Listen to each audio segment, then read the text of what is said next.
Hey everybody, it's me, Sam Stein, managing editor at Bulwark. I'm here with Lauren Egan, who is the author of the Opposition newsletter, but more importantly, sorry, Lauren, it's Ezra Levin, who is the co-founder of Indivisible, helped organize a not insignificant number of rallies over the weekend. Ezra, are you okay? Are you holding up? How was the weekend for you? I think that's what the New York Times is calling it. Not insignificant. That's the headline.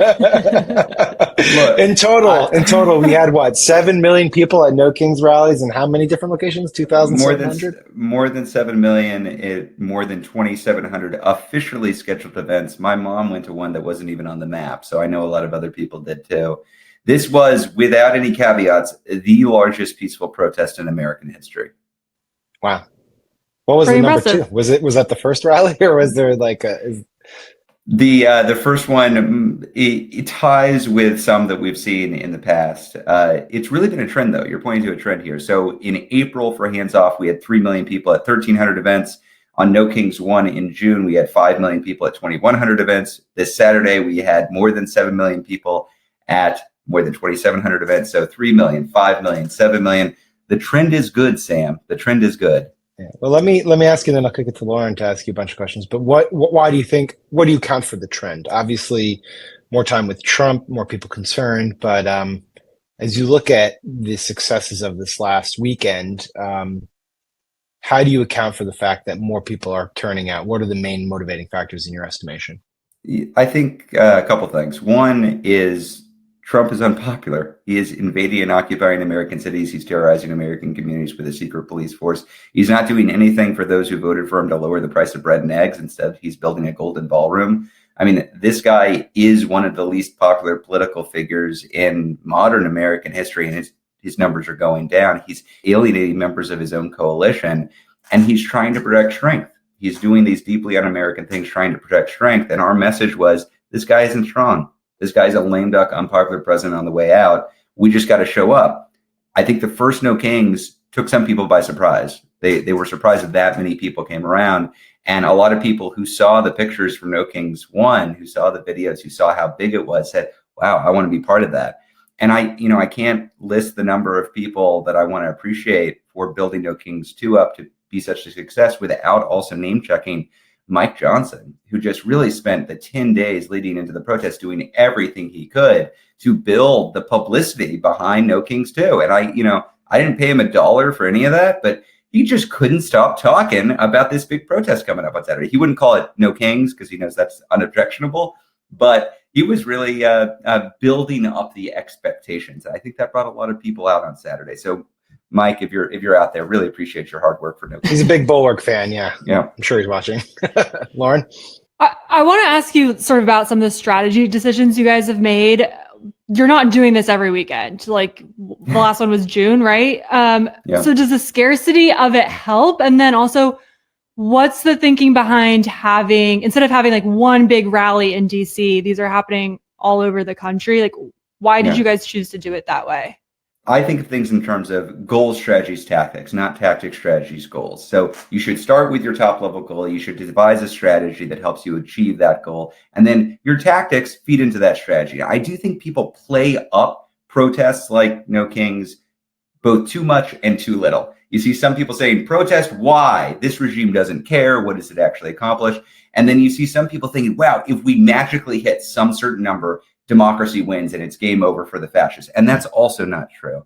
So I would view big national protests like we saw on Saturday as one of the tactics we need to use in order to execute on a people power strategy in order to limit harm and ultimately fracture the mega coalition and take back power. So it was intentional not to just have one location. We wanted a sense that this was everywhere. I was in DC, 200,000 people out there. It was phenomenal. But my hometown in rural Texas had 3 in Hayes County. Jenner, California, population 120, had a No Kings rally. We had 15 rallies in Alaska, every single island of Hawaii, 4 on the Big Island. I mean, with 2,700 protests, you're really everywhere. You're in deep red, rural, quote unquote, Trump country. There are Indivisible and No Kings protests going on there. And that's important to give a sense that this isn't just blue America versus red America. This isn't city centers versus Republican rural areas. This is everybody. And we want that sense because the picture the regime is painting of America is one where we're just all divided. We hate each other. We're going to go and fight each other. There's going to be blood in the streets. And instead, what you see is in rural America, people with inflatable dinosaur costumes coming up against ICE and the National Guard and folks who are threatening them. And that is such an effective way to push back against an overreaching authoritarian. Don't give them the fear they want. Don't give them the conflict they want, but instead match that with massive peaceful opposition. You and I have talked before about Erica Chenoweth's research from Harvard. She's this political scientist, and they basically have this theory that you need 3.5% of the population to take to the streets in order to block authoritarian takeover. And that when you have 3.5% of the population actually showing up, that it's a really powerful indicator that the political leader in office can't hold on to their power. So how do you think about like the end goal for how many people you're trying to get to show up? Is the 3.5 number the goal here? Do you think that's what you need? What is 3.5% of the population? I'm not 11 to 12 million people. 11 to 12 million people in the U.S. context. So we've talked with Erica a lot. Erica has come on our weekly call that we do with the movement. 3.5% is a figure in our heads. And also, Erica would tell you, too, that is not some magical figure where there is some referee in the sky that will say, good job, No Kings, you hit 11 million, game over, you won. That's not how this works. The 3.5% really looks at, are there 3.5% of the population engaged and productive on the ground organizing in opposition to the regime in a consistent way? So not just do you get to show them, get them to show up on one day, but is it consistent? Now, if you can't get them to show up on one day, they're probably not engaged consistently beyond that. So as I look at the trends, 3 million in April, 5 million in June, 7 million in October, I am then thinking, okay, when do we hit 9 million? When do we hit 11 million? When do we hit 13 million? We have to grow. Movements are growing or they're shrinking. We want to be growing. But it's also not enough to just say, okay, boom, they're at this big protest. It begs the question, okay, then what's next? You got 7 or 8 million people out in October. What are they going to do between now and the next big mobilization? Well, Ezra, let's talk a little bit about that, because I am kind of fascinated about not just what the next protest is, but what do you do with the data that you're accumulating on the protesters, not just where they are, but who they are and things like that. I mean, the big discussion in term one around the Women's March was, okay, can you collect this data? Can you turn these people into not just activists, but, you know, people who contribute to candidates, who will go to campaign events, who will actually knock on doors, things like that. Is that what you're trying to do here, is to turn these people into a wave, not just beyond activists, or is there something inherently at tension there, which is these people may not actually be fans of the Democratic Party. In fact, they might find the Democratic Party off-putting in this current incarnation. Talk a little bit about what you're doing with the data you're collecting and what you're trying to imagine in terms of using that data for a more proactive political purpose. Well, I mean, just to be clear, most Americans find the Democratic Party somewhat off-putting. I mean, its approval ratings are in the toilet for a reason, and it's a combination of MAGAs and Republicans don't like the Democratic Party, and rank-and-file Democrats are pissed off at the Democratic Party. So I think it is totally fine and welcome if you came to one of these protests and you're not a card-carrying Democrat. If we're not attracting people who find the Democratic Party off-putting, we're not going to succeed. And in fact, I would go a step further and say, if we're not attracting people who voted for Trump because they wanted lower prices or bread or eggs, then we're not going to succeed. We've got to build this big, enormous coalition of folks who aren't going to agree on everything. They are not going to agree on what we do in 27 or 29, but they can agree on something very simple, Sam. We don't do kings in this country. Right. And then but Mike, I guess my question is, my question is beyond just getting them to show up at a rally, how do you mobilize them in an electoral context? It's got to be beyond electoral. So I would think it is a mistake to say, well, the next big opportunity is the midterms. We got to win in the midterms, but I'm worried that we're not going to have free and fair elections in the midterms. So I think the real question is, how do you capture and harness energy and not allow it to just dissipate? And the answer there is you've got to engage people in real work that is actually meaningful. Signing bullshit online petitions, fundraising through SMS messages for your own nonprofit. That's a good way to burn out a grassroots force. And the only way that I've discovered over the past decade or so of doing this, of getting people not just engaged once, but engaged persistently over time, is to get them plugged in the most old-fashioned way possible, face-to-face, local organizing with ideally a community of people who they like, who do important work and have fun doing it.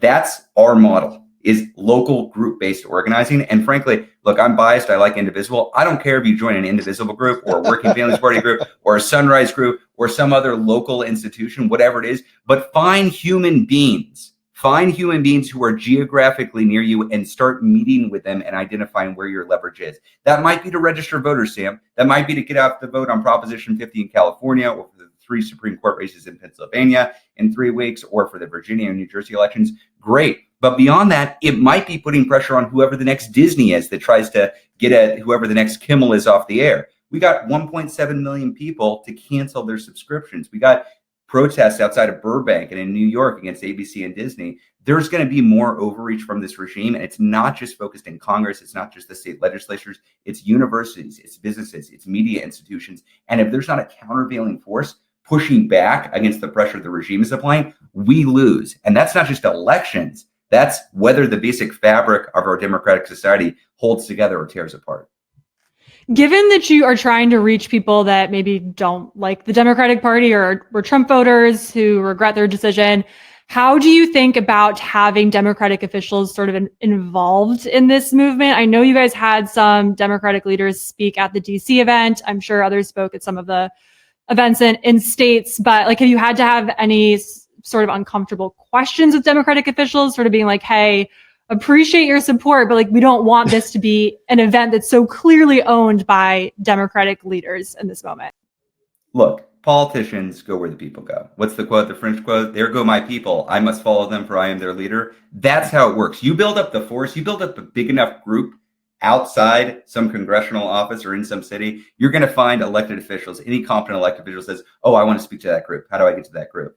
My job is not to say X congressman, X member, X senator is on the good side and they're on the bad side. I think if we're successful, the natural political gravity of what we're doing will draw quote unquote leaders over to our side. I think we've seen a lot of examples of this over the last 11 months. 11 months ago, the conventional wisdom in DC was resistance is dead, defiance is stupid, cut deals with Trump. That's the smart move. Roll over and play dead. That's what James Carville said in a New York Times op-ed. We have shifted that. At the very least, you get the aesthetics of opposition. You get angry letters and you get long speeches and you get more cursing. Some Dems have gotten there. And then some other Dems have gotten all the way over to real defiance, where they're using the leverage they have to fight back. And I welcome the J.B. Pritzkers who started out in defiance mode. I welcome the Gavin Newsoms who traveled that path. We've got to welcome folks into defiance as soon as they're ready to get here. But there is a time limit on that. And that time limit is called primary season. So I think you're going to see a lot of Democrats who are not yet caught up to the fight back faction of the party, which is the Senate, and they're going to have to find a new job pretty soon. You know, defiance mode. Let's talk about the past 9 months, because you have your finger on the pulse more than basically anyone else who does this. But what have been the moments when you look at the data or when you talk to people, or maybe the issues, I suppose, that have been most galvanizing against Trump over the past 9 months? So when I think about galvanizing moments, it's not just been against Trump. And a lot of the energy we're seeing is a combination of two things that I've already touched on. One is Trump's heinous agenda, but the other is this sense of fecklessness, leaderlessness, corruption at the National Democratic Party level. Mm-hmm. And those are the things that are driving a lot of on the ground organizing that I see. People look at Trump and they look at local Democratic leadership and they're like, shit, I guess I've got to do something. And they form their Indivisible group or they get the Nick King's protest together. So I've seen inspiration on both sides. The Lake and Riley bill, which is very early on, the smart political thinking in Democratic circles, this anti-immigrant bill that Democrats voted for earlier this year, pissed people off on the ground to no end. There was this sense of, what the hell are you doing? You campaigned like this guy was Mussolini and you're handing him an anti-immigrant bill to sign in his first week as president. Right. Why on earth would you do that? I think similarly, the Schumer shutdown surrender back in March was another moment where people just started losing faith that the Democratic Party was up to the task at all. The backdrop of this, of course, is Trump's appointments of the least qualified cabinet in the history of the Republic, and then him ramping up attacks on American cities and ramping up attacks on American communities with his secret police force. When I think of what is motivating more people over to our side who weren't yet activists or weren't yet on the Democratic side at all, or didn't think of themselves as pro-democracy, actively pro-democracy Americans. I do think what we're seeing with ICE and the attack on due process and the attack on cities is bringing people over. It doesn't feel political. This isn't like Reagan-esque cutting of taxes for billionaires and cutting healthcare. This is something different and something scary. And it's going to get worse before it gets better. I mean, they're on a hiring spree for the Proud Boys right now. They have $171 billion that is flooding into this secret police regime. And that money has just started flowing. So if people are upset now, it's only going to get worse. Just as a matter of kind of tactics and organizing, I'm curious what it's like to do this in this hyper online age. I suppose it could cut both ways, right? Like it's easier to reach people and get them, informed about an event, attach them to other activists, have conversations with them. At the same time, it's like a lot of people are just content to just sit at their computers and not go outside and do their activism that way. And of course, there's the whole issue of disinformation and misinformation and threats and things like that. For instance, we talked to a lot of people at these events who were worried about being pictured because they are federal employees. And they thought, well, there's cameras everywhere. It's ubiquitous. I might get fired. So talk a little bit about organizing in this hyper online era that we're in.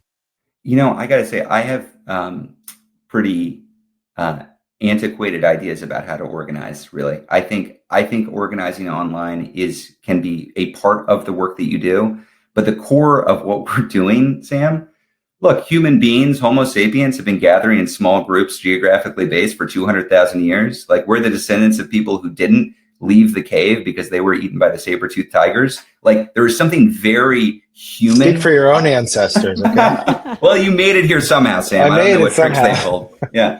But there is something very natural during times of threat of wanting to reach out to other human beings for protection and safety. So our recommendation is that people gather physically together. And that's super old-fashioned, and it can be assisted by digital methods. Look, we have TikTok, we have Blue Sky, we have Instagram, we mobilize people that way.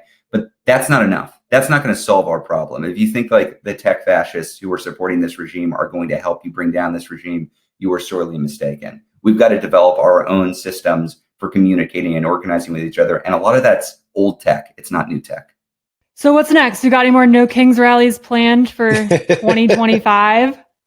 Well, we will have a No Kings the Third, I guarantee you. But I do think more importantly is what's directly in front of us. We should win the shutdown, and that means bucking up the Dems who are currently fighting back and unified more or less. And if they hold up, we should celebrate them. If they fracture, we should hold them accountable, and we should move forward to seeing some new Democratic leadership. Beyond that, we've got elections in 2 weeks? That's in Virginia and New Jersey and Pennsylvania and California. We both are living in an authoritarian regime, and we have a democratic republic. We should not give up on the democratic republic side. We should wipe the floor with them across the country wherever there are elections.